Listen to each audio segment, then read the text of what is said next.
កាលពីដើមឡើយគ្មានអ្វីក្រៅពីទឹកសមុទ្រដែលបោកបក់ទល់នឹងជឿភ្នំដងរែកប្រទេសកម្ពុជាដែលយើងស្គាល់សពថ្ងៃគឺមិនទាន់កើតមាននៅឡើយទេវាគ្រាន់តែជាឈូងសមុទ្រដែលពោរពេញដោយភោគច្រាំតើទឹកដីនេះអាចคล้ายជានគរដ៏រុងរឿងដោយរបៀបណាតើអ្វីទៅដែលបានស្រង់នគរនេះចេញពីភក់ចម្លើយបានចាប់ផ្ដើមមិនមែនដោយសារមនុស្សទេតែដោយសារទន្លេដកមហិមាទន្លេមេគង្គជាអ្នកប្រកើតអរាប់ពាន់ឆ្នាំមកហើយទន្លេនេះបានហូរយ៉ាងខ្លាំងក្លាចេញពីខ្ពង់រាបទីបេវាបានហូរលាបតាមជើងភ្លឹមនៃប្រទេសឡាវនៅពេលមកដល់ព្រំប្រទល់ខ្មែរនៅត្រង់ខោនភាគខាងជើងខេត្តស្ទឹងត្រែងចរន្តទឹកនោះត្រូវបានរារាំងជួរថ្មដ៏ធំមួយបានឈររាំងទទឹងទន្លេដូចជាទំនប់ធម្មជាតិទឹកទន្លេបានប្រមូលកម្លាំងបុកទម្លុះបង្កើតបានជាទឹកច្រោះដ៏កាចសាហាវមុននឹងបន្តដំណើរទៅកាន់សមុទ្រប៉ុន្តែមិនមែនត្រឹមតែទឹកប៉ុណ្ណោះទេ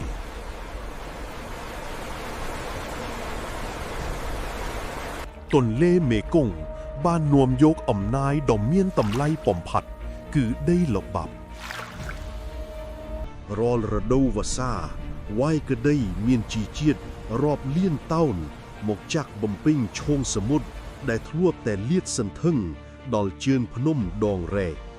បន្តិចម្ដងមួយសតវត្សហើយមួយសតវត្សទៀតដីនោះក៏បានកកើតឡើងសមុទ្របានស្រកថយទៅ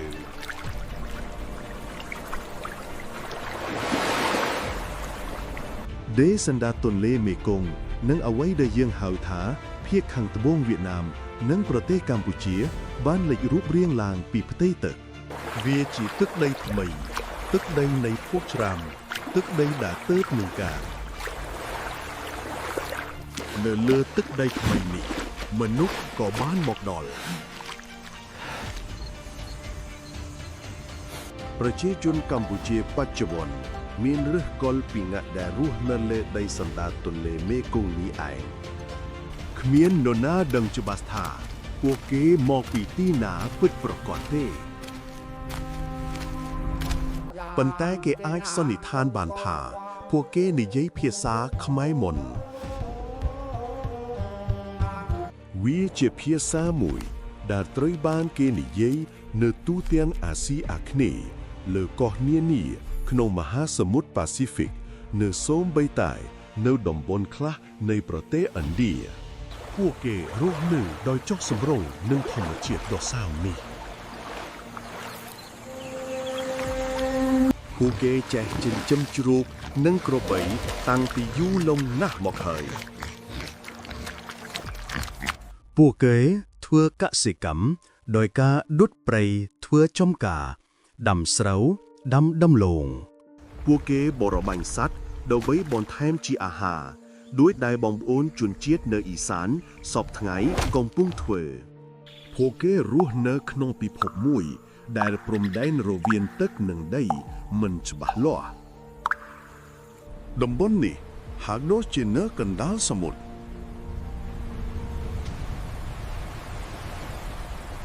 ប្រជាជនក្នុងតំបន់តែងតែស្រមៃឃើញសត្វម្យ៉ាងគឺនាគមកលេងទឹកនៅជិតកន្លែងរស់នៅរបស់ពួកគេ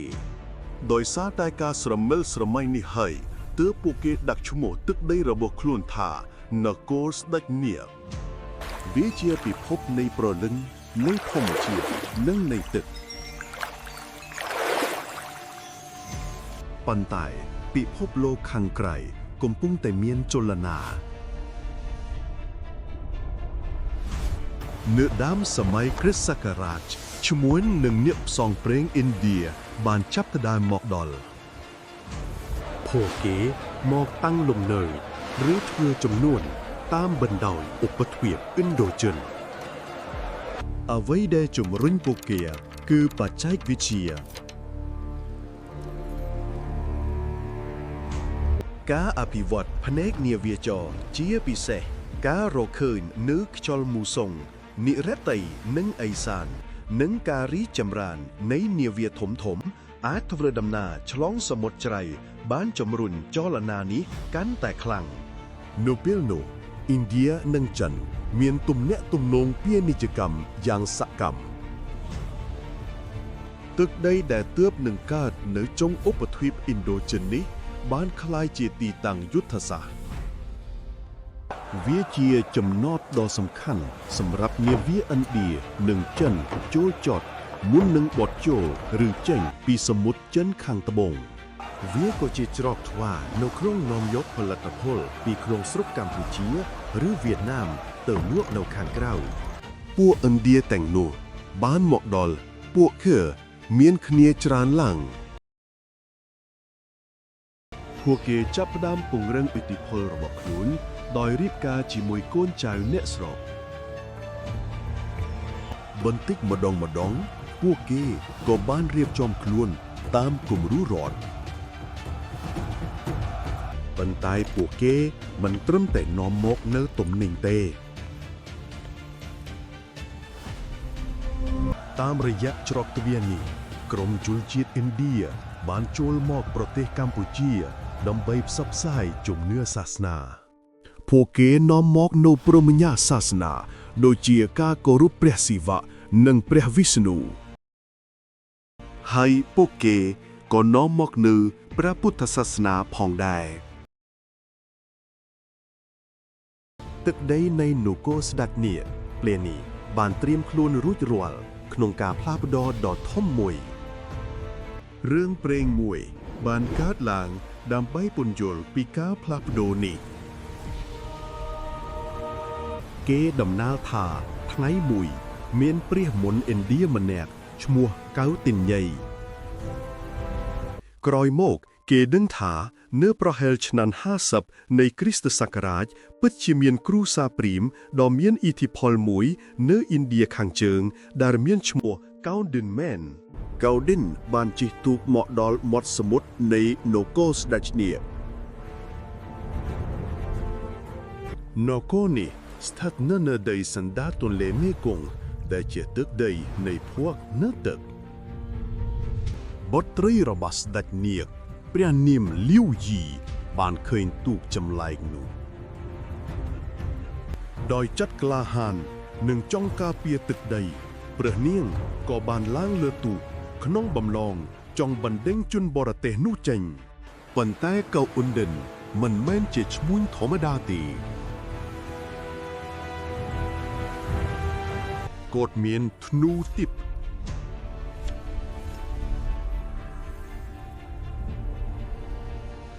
គាត់បានលើកធ្នូនោះឡើងហើយបាញ់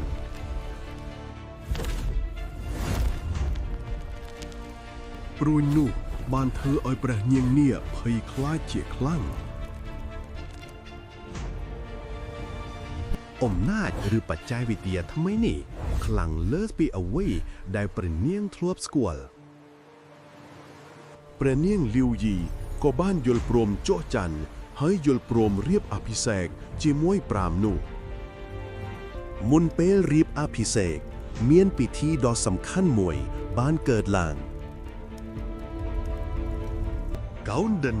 បានយកសម្លៀកបំពាក់ជូនដល់ព្រះនាងនាគរឿងនេះអាចបញ្ជាក់ថាជនជាតិដើមពេលនោះមិនទាន់មានសម្លៀកបំពាក់ឬមិនទាន់ចេះត្បាញក្រណាត់នៅឡើយពិធីនេះគឺជានិមិត្តរូបនៃការទទួលយកវប្បធម៌ថ្មីបន្ទាប់ពីពិធីរៀបអភិសេកស្ដេចនាគជាបិតាក៏បានលើកកៅឌិនឲ្យឡើងសោយរាជ្យដើម្បីធានាថានគរថ្មីនេះអាចឋិតធាជ័យរកាលស្ដេចនាគបានធ្វើការលះបង់ចុងក្រោយទ្រង់បានផឹកទឹករហូតដល់ទឹកសមុទ្រនៅជុំវិញនគរនោះរីងស្ងួត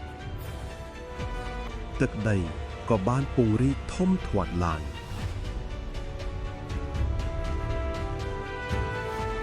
យើងមិនអាចយករឿងព្រេងនិទានមកធ្វើជាការពិតប្រវត្តិសាស្ត្របានទេ ប៉ុន្តែរឿងព្រេងនេះគឺជាចំណុចចាប់ផ្ដើមដ៏សំខាន់មួយនៃប្រវត្តិសាស្ត្រកម្ពុជាវាមិនមែនជារឿងចៃដន្យព្រី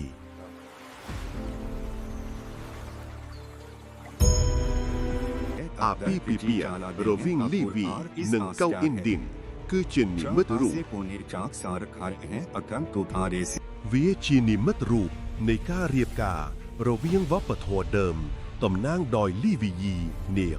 និងវប្បធម៌ឥណ្ឌាដែលទើបនឹងចូលមកតំណាងដោយកៅនិនឌីនវប្បធម៌ឥណ្ឌាបានជ្រាបចូលទៅក្នុងប្រជាជនដើមហើយបង្កើតបានជាអរិយធម៌ថ្មីមួយ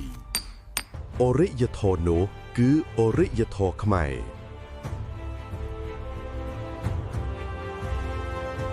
រឿងព្រេងនេះក៏បានឆ្លុះបញ្ចាំងពីការពិតផ្នែកភូមិសាស្ត្រផងដែររឿងស្ដេចនាគផឹកទឹកឲ្យរៀងគឺស្របគ្នាទៅនឹងសិលាចារឹកមួយដែលគេរកឃើញនៅតំបន់ដីសណ្ដាដែលនិយាយអំពីស្ដេចមួយអង្គបានស្រង់ប្រទេសចេញពីភូកច្រាំទាំងរឿងព្រេងនិងសាលាចារឹកនេះធ្វើឲ្យយើងយល់បានថាតាំងពីសតវត្សដំបូងៗនៃគ្រិស្តសករាជប្រជាជននៅតំបន់នេះបានចេះជីកព្រែកបង្ហូរទឹកធ្វើឲ្យដីស្ងួតដើម្បីធ្វើកសិកម្មព្រោះនៅពេលនោះទឹកដីភាគច្រើននៅតែជាភក់ច្រាំនៅឡើយស្ដេចនាគផឹកទឹកគ្រាន់តែជាការចងចាំបែបទេវកថាអំពីការតស៊ូដ៏លំបាករបស់បុព្វបុរសក្នុងការយកឈ្នះលើធម្មជាតិដើម្បីព្រឹកដីទឹកដីដែលអាចរស់នៅបានការតស៊ូនេះទៅរកការញាក់ដឹកនាំ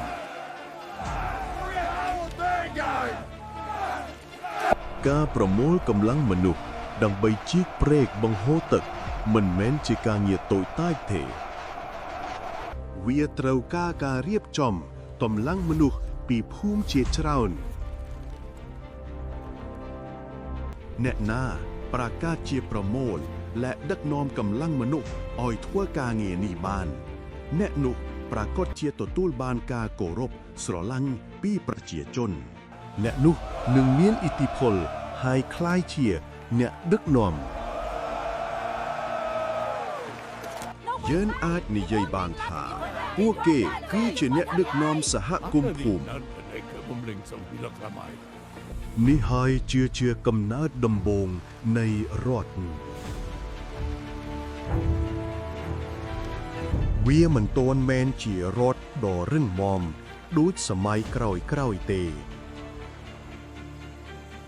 ពាក្យស្ដេចឬនគរនៅសម័យនោះមិនទាន់មានន័យថា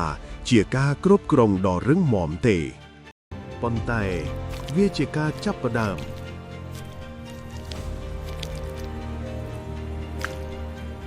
រឿងព្រេងដែលថាកៅអ៊ិនឌីនដាក់ឈ្មោះនគរថាកម្ពុជាអាចបញ្ជាក់ថាពេលនោះហើយដែលការរៀបចំស្ថាប័នគ្រប់គ្រងរដ្ឋបានចាប់ផ្ដើមពួកគេបានរៀបចំតាមគំរូស្ថាប័នដែលទើបនឹងកើតមាននៅឥណ្ឌាជាពិសេសតាមគំរូព្រហ្មញ្ញសាសនាឯកសារប្រវត្តិសាស្ត្រដែលរក្សាទុកដោយរាជវង្សចិនបានហៅនគរដែលស្ថិតនៅដីសណ្ដាទន្លេមេគង្គនេះថាភូនន្ទវាជានគរដែលមានអាយុកាលពីសតវត្សទី2ដល់ទី6នៃគ្រិស្តសករាជស្ដេចដែលសោយរាជ្យបន្តពីកៅឌិនបានដើរតាមគន្លងឥណ្ឌាពួកគេបានយល់យកជំនឿព្រហ្មញ្ញសាសនាមកធ្វើជាមនោមិវិជ្ជារបស់រដ្ឋស្ដេចបានជឿថាខ្លួនព្រះអង្គគឺជាអវតារនៃព្រះឥសូរទ្រង់បានយាងចុះពីឋានសួគ៌តាវតាំងមកគ្រប់គ្រងចក្រវាឡទាំងមូលជំនឿនេះបានប្រកើតជារបបថ្មីមួយនៅក្នុងគ្រប់គ្រងរាជវាំងរបស់ស្ដេចត្រូវបានគេសាងសង់ជានិមិត្តរូបនៃភ្នំព្រះសុមេរុ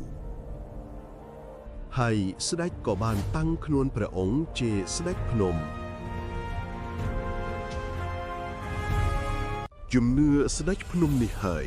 ដែលបានបន្តឥទ្ធិពល រហូតដល់ការសាងសង់ប្រាសាទនានាក្នុងសម័យអង្គរដើម្បីបញ្ជាក់ពីភាពពិសិដ្ឋនេះស្ដេចតែងតែតម្កល់លិង្គរបស់ព្រះឥសូរនៅកន្លែងខ្ពស់បំផុតក្នុងរាជវាំងការគោរពលិង្គព្រះឥសូរដែលឆ្លាស់ពីថ្មនៅលើកំពូលភ្នំផ្សេងៗបានคล้ายជាប្រពៃណីដ៏រឹងមាំដែលទាំងជនជាតិខ្មែរដែលទៅឥណ្ឌានិងជនជាតិឥណ្ឌាដែលមកស្រុកខ្មែរសុទ្ធតែមើលឃើញពីភាពស្រដៀងគ្នាយ៉ាងខ្លាំងនៃការរៀបចំការគោរពនេះក្នុងរយៈពេល5សតវត្សរ៍ដំបូងនៃគ្រិស្តសករាជឥណ្ឌាបានផ្ដល់ឲ្យអរិយធម៌ខ្មែរនូវឧបករណ៍ដ៏មានឥទ្ធិពលបំផុតឥណ្ឌាបានផ្ដល់អក្សរសម្រាប់សរសេរឥណ្ឌាបានផ្ដល់សាសនា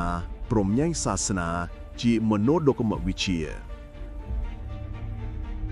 ឥណ្ឌាបានផ្ដល់ភាសាគឺភាសាសំស្ក្រឹតនិងបាលីសម្រាប់ប្រើក្នុងសាសនានិងរាជការឥណ្ឌាបានផ្ដល់ក្បួនសម្រាប់តែងកំណាព្យពាក្យពេចន៍សម្រាប់រាជវង្សវចនានុក្រមរាជសព្ទនិងក្បួនច្បាប់សម្រាប់រៀបចំពិធីបុណ្យសាសនាផ្សេងៗរឿងរ៉ាវបានត្រឡប់មកចំណុចចាប់ផ្ដើមវិញសំណួរដែលសួរថាតើអ្វីស្រង់នគរនេះចេញពីភពចម្លើយគឺមានពីរទី1គឺការតស៊ូរបស់មនុស្សក្នុងការជីកព្រែកបង្ហូរទឹកធ្វើឲ្យដីស្ងួតទី2គឺការមកដល់នៃវប្បធម៌ឥណ្ឌាដែលបានផ្ដល់នូវរចនាសម្ព័ន្ធនិងមនោវិជ្ជាស្ដេចភ្នំដើម្បីរៀបចំការតស៊ូនោះឲ្យคล้ายទៅជារដ្ឋប្រទេសកម្ពុជាមិនមែនកើតឡើងដោយឯកឯងទេវាបានកើតឡើងពីការតស៊ូជាមួយភក់ច្រាំងនិងបានកើតឡើងពីអាពាហ៍ពិពាហ៍រវាងអ្នកនិងព្រាហ្មណ៍រវាងទឹកដីដើមនិងចំណេះដឹងពីខាងក្រៅនេះហើយគឺជារឿងរ៉ាវនៃការកកើតអរិយធម៌ខ្មែរ